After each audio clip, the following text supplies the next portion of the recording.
bienvenidas una vez más. Hoy vamos a estar hablando de lo que tiene que ver con el proceso de duelo.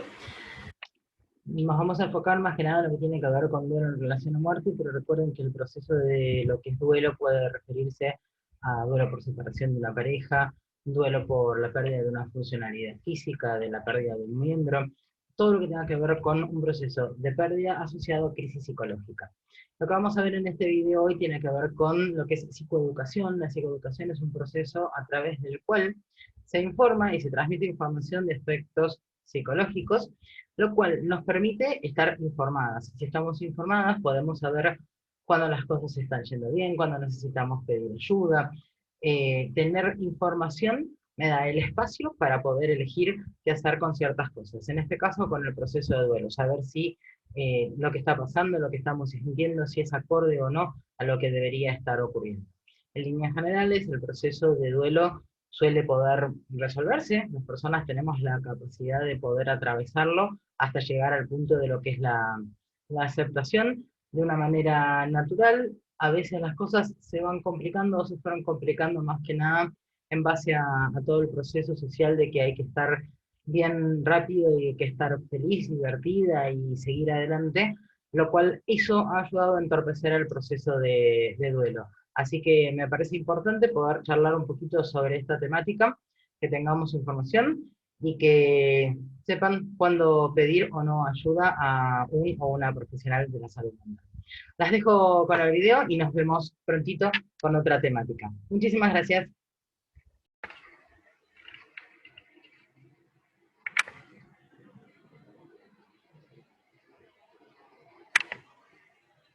¿Qué es el duelo? El duelo es un proceso de adaptación que permite restablecer poco a poco el equilibrio roto tras la muerte de una persona u otra circunstancia de pérdida. Puede ser de empleo, de enfermedad, la pérdida de una función o una parte del cuerpo, de aquello que es importante para cada una de las personas. En el duelo se produce una ruptura inesperada de lo que era la vida hasta ese momento. Evidentemente hay un antes y un después. A partir del duelo, nada va a ser lo mismo. Todo se ve de forma diferente y se necesita entonces un tiempo de adaptación. Tras una pérdida, se ingresa en un proceso de crisis psicológica, es decir, la ruptura del aparente equilibrio que existía hasta ese momento. El duelo es un proceso normal, natural, cuya evolución habitualmente progresa hasta la superación. Más allá de que la intensidad y la duración puede ir variando persona a persona. Entonces, decíamos que el duelo es un proceso de adaptación que permite poco a poco restablecer el equilibrio perdido, es decir, lo que hablábamos de lo que se decía que es una crisis, tras una pérdida. Hay distintos autores que hablan de diversas etapas del duelo. Vamos a hablar desde lo que es la de Kubler-Ross, que son 5 etapas. Negación, donde es la primera etapa, que hay una fase de shock o estupor, donde hay un desconcierto, donde hay un embotamiento de emociones, como si las mismas estuvieran anestesiadas o fueran fluctuantes. Esta negación es una forma de defensa, como un estado protector contra la realidad de la pérdida. Luego viene el enojo, la ira, frente al sentimiento de injusticia que provoca la pérdida. Esta puede dirigirse hacia la propia persona, hacia el hecho de la pérdida, es decir, hacia el accidente, hacia la enfermedad que la produjo, hacia una tercera persona, como en el caso, por ejemplo, de un accidente si hay un responsable, o inclusive, más allá de que no exista quizás una responsabilidad, un enojo y una ira, por ejemplo, hacia un profesional de la salud, como hacia un médico o una médica. También hacia las creencias religiosas o espirituales que se tengan. Después viene la etapa de negociación, que es una especie de transacción donde hay como una negociación donde se intenta imaginar contextos que podrían haber evitado la pérdida. Luego viene la etapa de dolor emocional, que se la denomina también depresión, no como un cuadro psiquiátrico o psicológico, sino como un proceso de tristeza, porque se empieza a entender la realidad de la pérdida y de que ésta es de esa manera. En el mejor de los casos, el duelo va a terminar con el proceso de aceptación, que es un momento de reorganización donde se comprende que la pérdida se ha instalado de manera definitiva. Es momento de comenzar a reconstruir la vida. Dijimos entonces que hay 5 etapas: la negación, el enojo, la negociación, el dolor emocional y la aceptación. Dijimos que en la negación, el primer proceso de esta crisis psicológica donde se produce el hecho en sí mismo, tenemos esta fase de shock, este desconcierto, esta dificultad para comprender pensamientos y emociones. Luego, el enojo por la sensación de injusticia que provoca la pérdida. Luego, esta negociación donde se pueden pensar episodios, escenarios, donde esta pérdida no acontezca. Es una forma de poder empezar a incorporarla y de comprenderla. Cuando esto empieza a ocurrir, cuando se empieza a comprender, aparece el dolor emocional. Y por último, una reorganización donde la pérdida es incorporada al resto de la vida, es decir, la aceptación. ¿Cuánto debería durar el duelo? El duelo va a variar obviamente de persona a persona. La idea es que progresivamente y a lo largo de 2 años la gente vaya retomando su vida y que este dolor y esta pena vayan mermando, vayan reduciéndose. No significa que va a desaparecer, pero sí que no se va a sentir a lo largo de este tiempo, si el duelo se va desarrollando de una manera normal y se va atravesando, que ese dolor va a ir siendo cada vez más pequeño. Entonces, en síntesis, a lo largo de 2 años se debería producir lo que hablábamos en el proceso de las etapas de Kübler-Ross, la aceptación. Reacciones pueden ocurrir un montón, pueden ir variando, las personas todas viven la sensación de manera distinta. Los sentimientos, las emociones que pueden ocurrir son todas y todas son válidas. Cada uno tiene derecho a sentir lo que le ocurra, básicamente porque además nosotros no elegimos qué emociones sentir, sino que éstas aparecen. Solo podemos aprender a gestionarlas. Así que no podemos ni criticar a los demás ni autocriticarnos cuando estamos en un proceso de duelo por las emociones o los sentimientos que tenemos.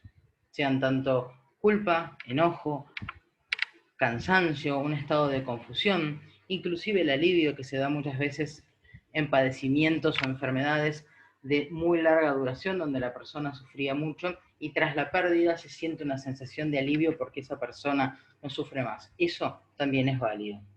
Las sensaciones físicas, todo lo que tenga que ver con el dolor, la presión en el pecho, el nudo en la garganta, la falta de energía de poder levantarse.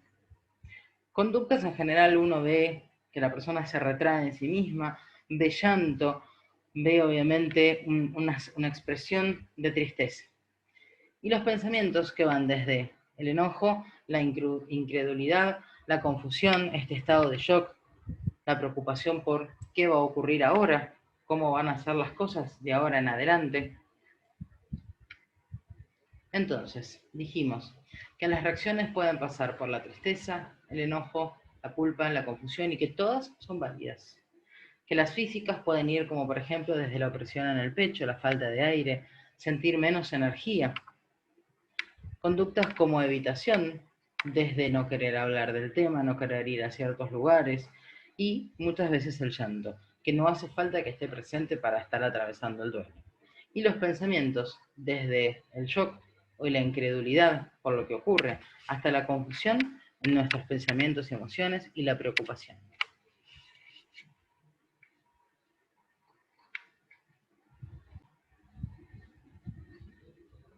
¿Qué hacer durante el duelo?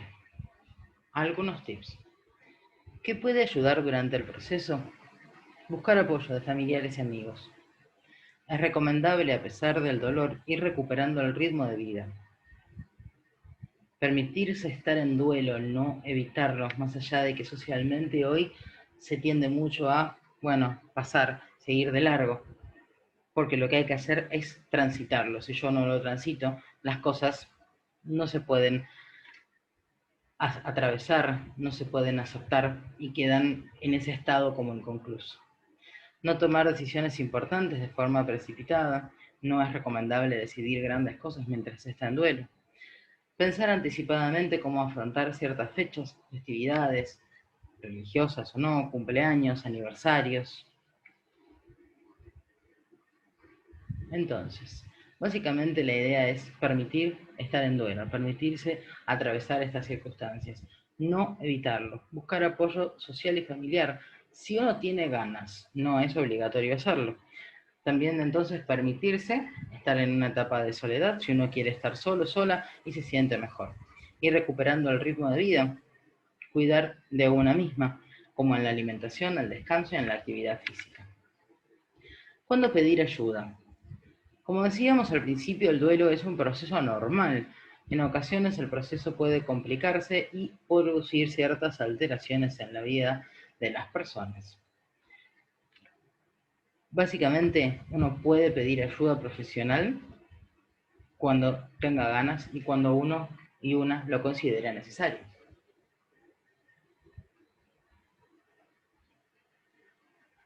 Si tras un tiempo de que ocurre el duelo y de manera asidua no se pueden realizar las tareas cotidianas habituales, si la tristeza es desgarradora, si ese dolor, esa angustia no va mermando con el tiempo, si hay una profunda sensación de soledad, si no se puede pensar en el futuro, si no se siente nada, si hay esa sensación de que como si nada hubiera pasado, si no se acepta realmente que la persona ha fallecido y si no se le encuentra sentido a la vida. Entonces, ¿cuándo pedir ayuda?